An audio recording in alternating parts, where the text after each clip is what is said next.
Saudi Arabia சமீபத்தில் ஒரு மிகப்பெரிய கொள்கை மாற்றத்தை அறிவித்தது. அதாவது வெளிநாட்டு நிறுவனங்கள் மற்றும் தனிநபர்கள் சவுதியில் முதலீடு செய்ய அனுமதித்தது. சவுதி அரேபியாவின் சந்தை ஒழுங்குமுறை அமைப்பான த கேபிட்டல் மார்க்கெட் அத்தாரிட்டி வெளிநாட்டு குடிமக்கள் மற்றும் நிறுவனங்கள் சவுதியின் மெக்கா மற்றும் மதினாவில் ரியல் எஸ்டேட் வைத்திருக்கும் பொதுவில் பட்டியலிடப்பட்ட நிறுவனங்களில் சில நிபந்தனைகளுக்கு உட்பட்டு முதலீடு செய்யலாம் என்றும் உலகளாவிய முதலீட்டாளர்களை ஈர்ப்பதற்காக இந்த முடிவு எடுக்கப்பட்டுள்ளதாகவும் தெரிவித்தது.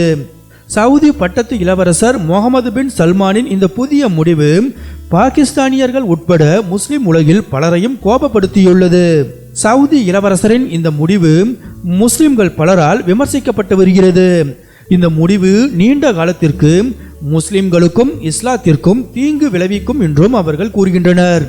மேலும் அவர்கள் உலகம் முழுவதும் முஸ்லிம்கள் பாகுபாட்டை எதிர்கொள்கிறார்கள் என்பதை சவுதிகள் உணர வேண்டும் என்றும் இஸ்லாமிய நாடுகள் முஸ்லிம் சமூகத்திற்கு மேலும் தீங்கு விளைவிக்கும் கொள்கைகளை உருவாக்க கூடாது என்றும் வலியுறுத்துகின்றனர்.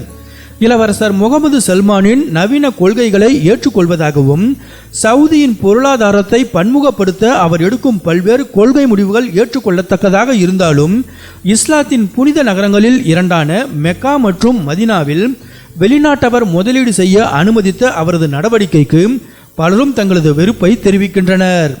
இது அந்த நகரங்களை முஸ்லிம் அல்லாதவர்கள் ஆதிக்கம் செலுத்த வழிவகுக்கும் என்றும் அவர்கள் கூறுகின்றனர்.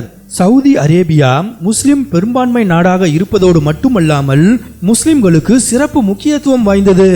ஏனெனில் இது இஸ்லாத்தின் பிறப்பிடமாகவும் புனித நகரங்களான மெக்கா மற்றும் மதினாவின் தாயகமாகவும் உள்ளது.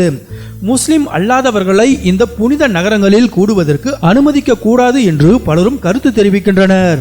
நபிகள் நாயகம் நீண்ட போராட்டங்களை நடத்தி மெக்கா மற்றும் மதினாவில் இஸ்லாத்தை நிலைநாட்ட கடுமையாக உழைத்தார் என்றும் முஸ்லிம் அல்லாத காபிர்களை இந்த இடங்களில் சுதந்திரமாக முதலீடு செய்ய அனுமதிப்பது என்பது அவரது வாழ்க்கையின் பணிக்கும் இஸ்லாத்திற்காக அவர் செய்த தியாகங்களுக்கும் ஆபத்தை விளைவிக்கும் என்றும் குறிப்பிடுகின்றனர். மெக்கா மற்றும் மதினாவில் முஸ்லிம் அல்லாதவர்கள் சுதந்திரமாக செயல்பட அனுமதித்தால் அவர்கள் இஸ்லாத்தின் புனித நகரங்களில் தங்களது சொந்த மதத்தை ஊக்குவிக்க தொடங்கலாம் என்றும் அச்சம் தெரிவிக்கின்றனர்.